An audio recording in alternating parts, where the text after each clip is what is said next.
Sa gitna ng pag-uulan, nagkasunog po sa barangay Payata sa Quezon City kung saan 6 na bahay ang natupok. May unang balita si James Agustin.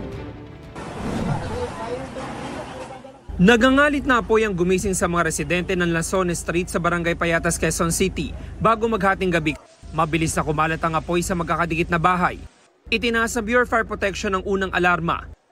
Nasa 16 na fire truck nila rumisponde, bukod pa sa mga fire volunteer group. Narinig ko yung pamangking ko na sumigaw.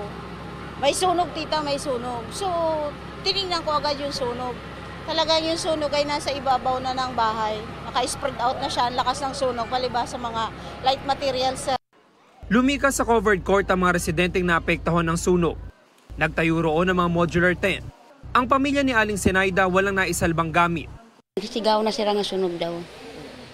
Tapos lumabas kami, doon na kami sa may karsada, nag-standby. Wala kami, may isusuot namin, pati ang bahay, sunog din.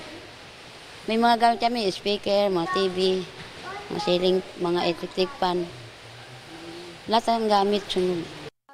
Ang kanyang kapitbahay na si Merly, tumalon mula sa ikalawang palapag ng kanyang bahay para makaligtas.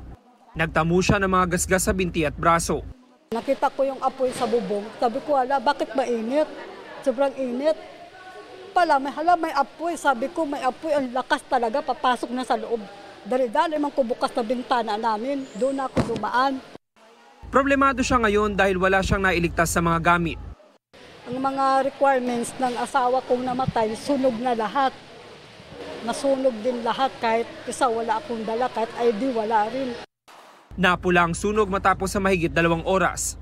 Ayon sa BFP, 6 na bahay ang natupo.